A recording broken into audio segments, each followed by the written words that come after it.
नमस्कार दोस्तों, फिर से एक बार स्वागत है आप सबों को हमारे चैनल स्टोरी हेवन के साथ।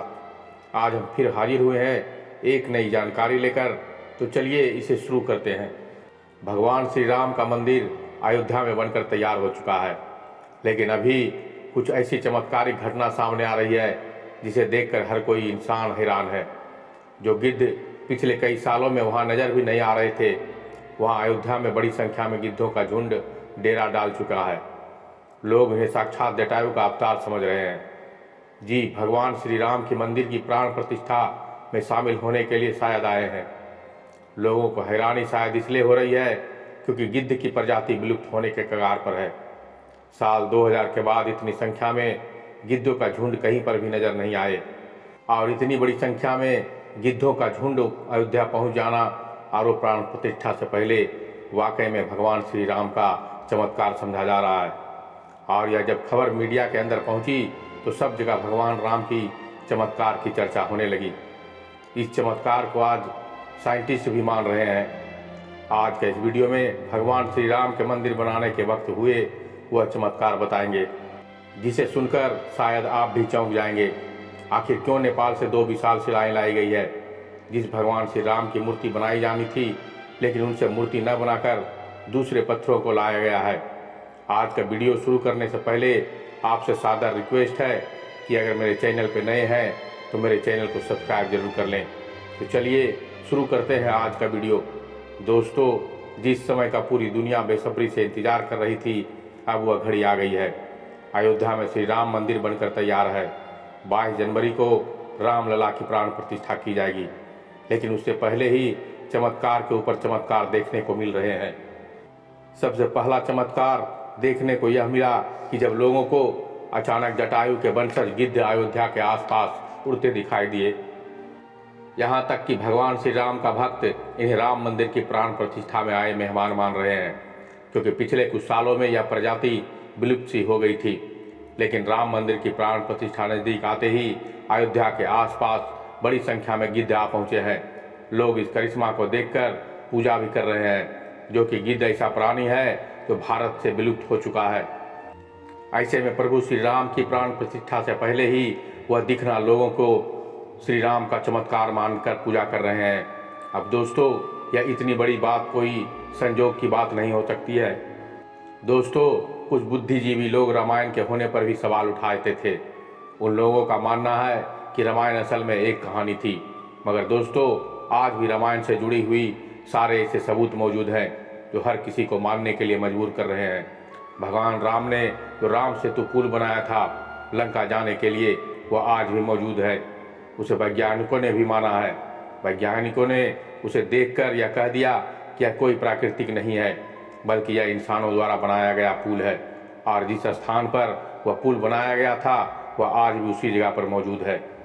उस समय भगवान श्री राम ने अपने चमत्कार से पत्थर को पानी के अंदर तैरा दिया था, और उन तैरते पत्थरों पर कदम रख के वानर सेना ने लंका में प्रवेश किया था।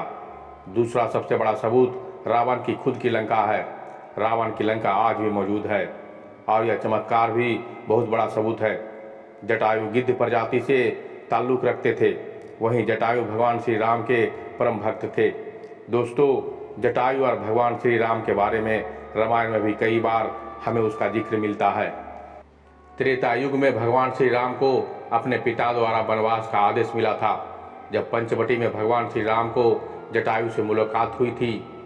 पक्षीराज जटायु माता सीता को अपनी पुत्री के समान मानते थे।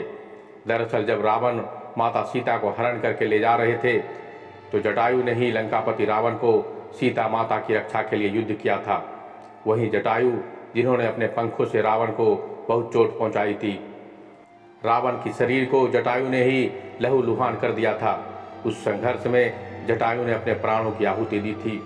छत्तीसगढ़ के दंडकारण्य में पक्षीराज जटायु का एक बहुत बड़ा मंदिर आज भी मौजूद है। यह वह स्थान है जब सीता का अपहरण कर रावण पुष्पक विमान से लंका ले जा रहे थे, तो सबसे पहले जटायु ने ही रावण को रोका था। राम की राह में जटायु पहले शहीद थे। राम कथा में प्रसंग आता है जब जटायु के भाई संपाति ने कहा कि मेरे पंख कमजोर है, मगर आंख दूर की चीजें देख सकती है, इसलिए मैं सीता जी को अशोक वाटिका में बंदी देख रहा हूँ। इसलिए लोग इन्हें साक्षात जटायु के वंशज मान रहे हैं। दोस्तों, अयोध्या नगरी के अंदर ही भगवान श्री राम का जन्म हुआ था, जिसका जिक्र आज ही वाल्मीकि के रामायण में मौजूद है। सालों तक चले राम राज्य के बाद जब श्री राम ने जल समाधि ले ली तो अयोध्या नगरी सूनी हो गई। पौराणिक मान्यताओं के अनुसार उज्जैन के राजा विक्रमादित्य जब यहाँ आखेट करने आए तो उन्हें उजाड़ भूमि पर कुछ चमत्कार दिखाई देने लगे। खोज की तो पता चला कि श्री राम का यह जन्मभूमि है। इसके बाद उन्होंने यहाँ श्री राम के भव्य मंदिर का निर्माण कराया, जिसमें काले रंग के कसौटी पत्थर वाले 84 स्तंभ थे।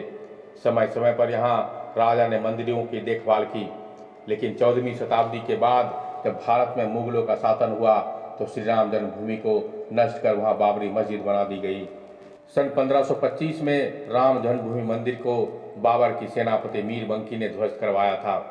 बाबरी मस्जिद की 3 गुंबद थी, जिसकी बाहरी हिस्से में एक चबूतरे में श्री राम के बाल रूप की पूजा होती थी। इसे राम चबूतरा भी कहते हैं। लेकिन 1949 में बाबरी मस्जिद के मुख्य गुंबद के ठीक नीचे वही मूर्ति निकली जो सदियों से राम चबूतरे पर विराजमान थी। बाबरी मस्जिद और राम भूमि मंदिर पर सालों चले विवाद पर आखिरकार श्री राम की अपनी जन्मस्थली पर प्राण प्रतिष्ठा हो रही है। अब एक सवाल ये है कि आखिर अयोध्या में भगवान श्री राम की मूर्ति बनाने के लिए नेपाल से जो 2 शिलाएं पत्थरों को लाया गया था, उन पत्थरों को लाने के बाद आखिर क्यों उन पत्थरों से मूर्ति नहीं बनाई गई? ऐसी क्या वजह थी कि नेपाल के उन 2 पत्थरों की जगह दूसरे पत्थरों का इस्तेमाल किया गया है? दरअसल राम मंदिर के निर्माण का काम पूरा होने के बाद फरवरी में नेपाल के कालीगंड तट से 2 शिलाएं लाई गई थी। इन 2 शिलाओं का वजन 14 टन और 27 टन था। शुरुआत में उन शिलाओं से श्री राम की मूर्ति बनाई जाने की बात सामने आई, लेकिन बाद में पता चला कि इन शिलाओं को राम मूर्ति बनाने के लिए उचित नहीं पाया गया।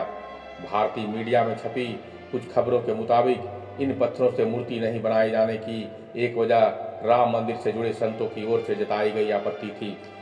खबरों के मुताबिक कुछ संतों का मानना था कि इन पत्थरों को मूर्ति निर्माण में इस्तेमाल नहीं कर सकते, क्योंकि कालिंदी की चट्टानों को तोड़ा नहीं जा सकता है, क्योंकि वो दोनों शिलाएं शालिग्राम के बराबर है। हालांकि अयोध्या पहुंचे नेपाली प्रतिनिधियों के मुताबिक इन शिलाओं की तकनीकी जांच के बाद मूर्तिकारों ने कहा कि ऐसी शिला से मूर्ति तराशना संभव नहीं है। इसके बाद दूसरे पत्थरों से मूर्ति बनाई गई। नेपाली प्रतिनिधियों के मुताबिक 27 टन वजनी वाला शिला पर मूर्ति तराशने की कोशिश की गई थी, क्योंकि 14 टन वजनी शिला को शालिग्राम माना गया, लेकिन 27 टन वाली शिला भी उपयुक्त ना पाए जाने के बाद दोनों शिलाओं को राम मंदिर के निर्माण स्थल के पास ही रखा गया है। भारतीय मीडिया के मुताबिक राम मंदिर की गर्भगृह में रखने के लिए देश के लगभग जगहों से लाए गए पत्थरों से 3 मूर्तियां बनाई गई है। इनमें से सबसे अच्छी मूर्ति का चयन उसे गर्भगृह में स्थापित किया जाएगा। दोस्तों, अयोध्या में दुनिया का सबसे बड़ा विशाल मंदिर बन रहा है। लोग इस समय का बेसब्री से इंतजार कर रहे हैं। राम मंदिर के लिए कुल 67 एकड़ जमीन है, जिसे 2 एकड़ में मंदिर बन रहा है।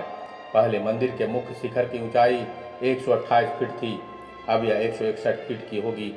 3 की जगह 5 गुंबद और 1 मुख्य शिखर होगा। वैसे तो साल 2020 में ही मंदिर का निर्माण शुरू कर दिया गया था। प्रधानमंत्री नरेंद्र मोदी ने 5 अगस्त 2020 को अयोध्या में राम मंदिर की आधारशिला रखी थी। साल 1992 में बाबरी मस्जिद को ढा दिया गया था, जिसके बाद हिंदू पक्ष और मुस्लिम पक्ष के बीच इलाहाबाद हाईकोर्ट से लेकर सुप्रीम कोर्ट तक लंबी लड़ाई चली। इसके बाद नवंबर 2019 में ऐतिहासिक फैसला सुनाया गया और आदेश दिया गया कि अयोध्या में विवादित मंदिर पर श्री राम मंदिर बनाया जाए। इस फैसले में यह भी शामिल था कि केंद्र सरकार मस्जिद के निर्माण के लिए सुन्नी वक्फ बोर्ड की 5 एकड़ वैकल्पिक जमीन उपलब्ध कराए। अब दोस्तों, आप इसको लेकर क्या सोचते हैं, कमेंट करके हमें ज़रूर बताएं। आज के ऐसे वीडियो में बस इतना ही। अगर ये जानकारी आप सबों को अच्छी लगी हो तो एक लाइक ज़रूर कर दीजिएगा, तथा मेरे चैनल से जुड़ना चाहते हो तो मेरे चैनल स्टोरी हेवन को ज़रूर सब्सक्राइब कर लें, बेल नोटिफिकेशन को ऑन कर ले, ताकि हम जो भी वीडियो डालें वो आप तक सही समय पर पहुंचता रहे। जय श्री राम।